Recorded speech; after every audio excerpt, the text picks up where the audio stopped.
जाति का जड़ना, ये सारी जातियां, ये ख्याल राहुल बाबा के मन में कब आया होगा? 2023 से पहले तो हम उनके मुंह से नहीं सुनते थे।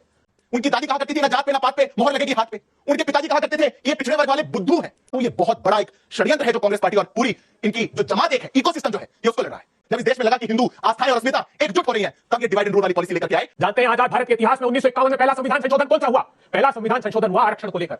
इनके तब के मंत्री पी चिदंबरम ने फ्लोर ऑफ द हाउस पे खड़े होकर 2013 में कहा कि if we release the data of caste census it will have dangerous consequences. Dangerous consequences. कोई 2 साल 3 साल 4 साल नहीं लगते थे। तय कर लिया गया कि हम ये डेटा नहीं निकालेंगे। कर्नाटक के अंदर हुए 6 साल हो गए, सरकार इनकी क्यों नहीं निकाले? आज निकालते थे 10 साल हो गए।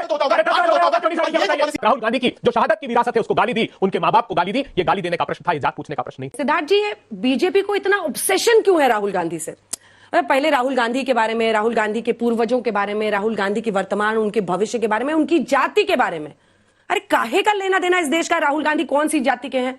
क्यों आप लोग इतना ऑब्सेस्ड हैं भाई? देखिए अंजना जी, हमें कोई ऑब्सेशन नहीं है और ना ही संसद के अंदर जब माननीय सांसद ने कहा था, ये टिप्पणी करी थी, तो उन्होंने किसी का नाम लिया था।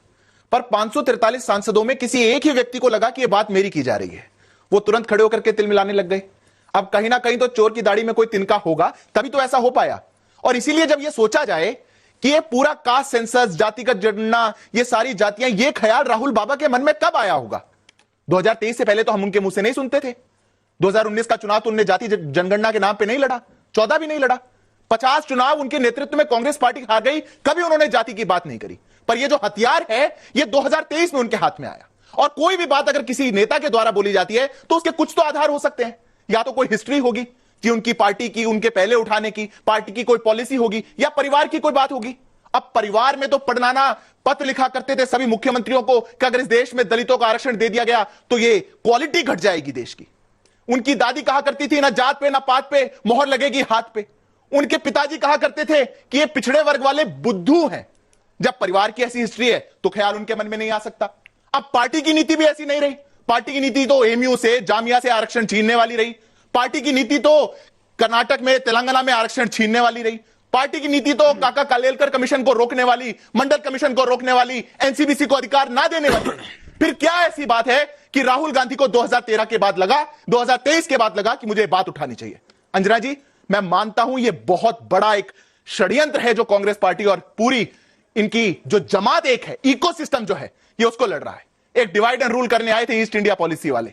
2000 किलोमीटर दूर से ये इटली मम्मी सन पॉलिसी जो आई है, ये जो कंपनी आई है, इन्होंने इस देश को कहीं ना कहीं विभाजन करने की बात करी। और मैं 10 सेकंड लूंगा क्यों ऐसा ख्याल आया। क्या ओबीसी का, पिछड़े का, एससी एसटी का ख्याल तभी आया जब इस देश में एक ओबीसी वर्ग का प्रधानमंत्री आया। वर्षों से भारतीय जनता पार्टी और संघ के नैरेटिव चलाते थे कि ये पिछड़ा विरोधी है, और फिर देख के सकपका गए कि सबसे लंबा प्रधानमंत्री देने का काम पिछड़े वर्ग का अगर कोई कर पा रहा है तो भारतीय जनता पार्टी कर पा रही है। इसलिए ये कांप गए। ये इसलिए डर गए क्योंकि उनको लगा कि ये एनसीबीसी को संवैधानिक दर्जा 25 साल बाद देने वाली कोई पार्टी आई तो ये भारतीय जनता पार्टी है। इसीलिए ये लग गए क्योंकि अंजना जी, जब 2023 में इनको लगा कि सबका साथ सबका विकास वाली राजनीति तो बहुत आगे जा रही है, ये सबको साथ लेकर चलने वाली राजनीति इस देश को परिवर्तित करके विकसित भारत बनाने की बात कर रही है, जब इस देश में लगा कि हिंदू आस्थाएं और अस्मिता एकजुट हो रही हैं, तब ये डिवाइड एंड रूल वाली पॉलिसी लेकर के आए और इन्हें सोचा इस देश को जातियों के आधार पर बांटा जाएगा। इसलिए ये लड़ाई अधिकार की नहीं है, ये लड़ाई प्रतिकार की है। और कोई भी लड़ाई जो किसी सेल्फिश मोटिव से लड़ी जाए, कोई भी लड़ाई जो षड्यंत्र के तहत पे लड़ी जाए, वो देश का नुकसान करेगी। इसीलिए अब राहुल बाबा अपनी लड़ाई में, अपनी चंगुल में खुद फंस गए हैं। अब खड़े हो गए, जा रहे थे सबसे पूछने, पत्रकार नहीं छोड़े, अधिकारी नहीं छोड़े, जज नहीं छोड़े, सैनिक नहीं छोड़े, कोई नहीं छोड़ा। जा रहे थे सबसे जातियां पूछने। किसी ने टिप्पणी कर दी संसद के अंदर खड़े होकर के तो तिल मिलाने लगे। मम्मी मम्मी देखो मेरे साथ क्या हुआ, मेरी जाति पूछ ली गई, अब मैं कहां जाऊंगा। अभय दुबे जी, अब आप मोर्चा संभालिए। एक सेकंड, क्यों ना कहा जाए कि आपकी पार्टी लोगों की आंखों में धूल झोंक रही है, जाति पर बांट रहे हैं ताकि आपको वोट मिले। अंजना जी, जब तक हम तमाशबीन बनकर इनको तालियां देंगे, ये सड़क पर गोलियां देंगे, सदन में गालियां देंगे, ये बदलकर भेष रखते हैं, अब अनुराग भी राग और द्वेष रखते हैं। कितनी शर्मनाक बात है। यह सवाल जात पूछने का नहीं था, यह सवाल आजाद भारत के इतिहास में किसी जीते हुए प्रतिनिधि के बेहुदा और बेशर्मी वाले तरीके से गाली देने का था। उन्होंने जात नहीं पूछी, उन्होंने कहा कि इनकी जात का अता पता नहीं। अर्थात राहुल गांधी की जो शहादत की विरासत है उसको गाली दी, उनके मां बाप को गाली दी। यह गाली देने का प्रश्न था, यह जात पूछने का प्रश्न नहीं था। आप उनके नाना पर प्रश्न चिन्ह खड़ा करते हैं। जानते हैं आजाद भारत के इतिहास में 1951 में पहला संविधान संशोधन कौन सा हुआ?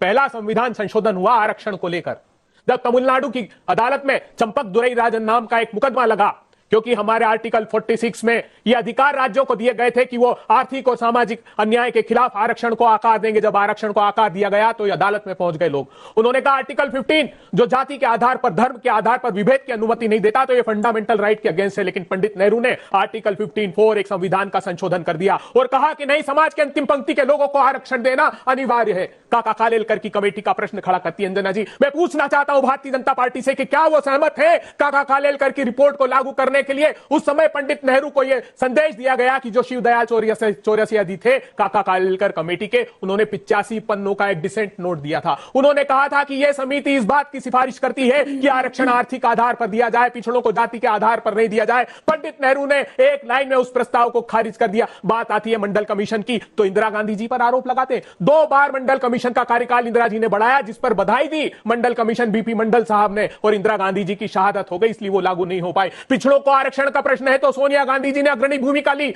2007 में उच्च शिक्षण संस्थानों में ओबीसी को आरक्षण देने का काम शैक्षणिक संस्थानों में सोनिया गांधी जी के द्वारा किया गया। प्रधानमंत्री जी, आप अग्रणी भूमिका लीजिए। क्यों जनगणना नहीं कराना चाहते? जातिगत जनगणना 2011 में कांग्रेस पार्टी ने कराई थी, क्यों छुपा लिया गया उस रिपोर्ट को? हमने कहा था जिसकी जितनी आबादी उतना हक। 2011 के सेंसस हमने जातिगत जनगणना कराई। इन्होंने 2016 जून में जब वो पूरी हुई गणना, तो इन्होंने कहा अरविंद पनागरिया की एक कमेटी हम बनाते हैं। नीति आयोग के उपाध्यक्ष, उस कमेटी की 5 साल तक एक मीटिंग नहीं की, उस कमेटी का कोई सदस्य नहीं बनाया, उस रिपोर्ट को छुपा दिया। हम आग्रह करते हैं प्रधानमंत्री जी कि आप जातिगत जनगणना जो रिपोर्ट छुपाई है, कम से कम उसको जग जाहिर कीजिए।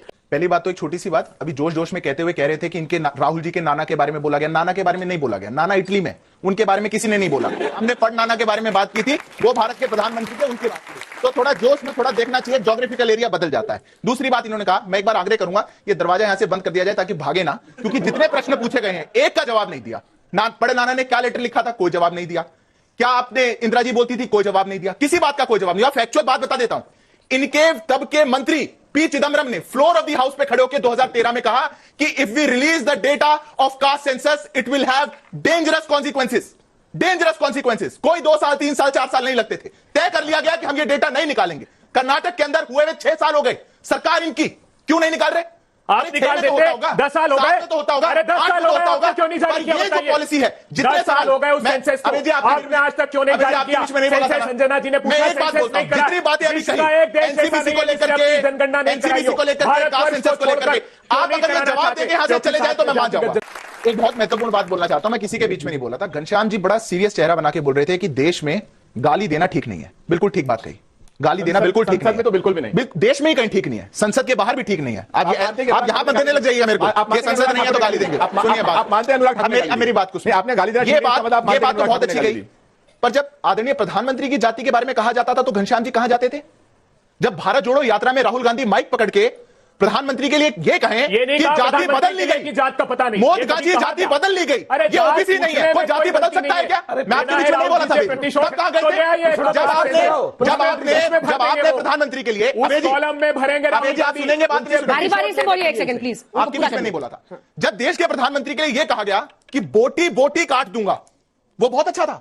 और क्या किया उसके साथ? सांसद बना दिया इमरान मसूद को, नेशनल सेक्रेटरी बना दिया, पदोन्नति, गाली देने वाले को पदोन्नति। 100 से ऊपर गालियां दी प्रधानमंत्री को, 100 से ऊपर, नेशनल टेलीविजन पर, संसद के अंदर, संसद के बाहर। उनकी मां के बारे में क्या कुछ नहीं कहा गया। आज इनको गाली आ रही है। कोई गाली नहीं दी गई। अभी मम्मी कह रहे थे, मम्मी कहना गाली है। ये संस्कृत, ये मम्मी कहना गाली पार्टी की है कि वो क्या कहते हैं? माँ बाप के बारे में, मम्मी को क्या कहते हैं आप ये बताओ। इस बहस में आज की वो अपनी मम्मी को क्या कहते हैं? अरे इसमें क्या गाली हुई? इस बहस में इसमें क्या गाली हुई? आप बताइए। मम्मी कहते हुए आए हैं, मैंने नहीं कहा। अरे वो कहा, वो अपनी मम्मी को क्या कहते हैं आप ये बताइए। प्रवचन मत दीजिए, मम्मी को ही कहते हैं ना। इस मंच तो आप भी मत प्रवचन दीजिए, मेरे बीच में बोलिए। नाना नानी दादा इसमें महत्वपूर्ण ये है, अंजना जी महत्वपूर्ण ये है।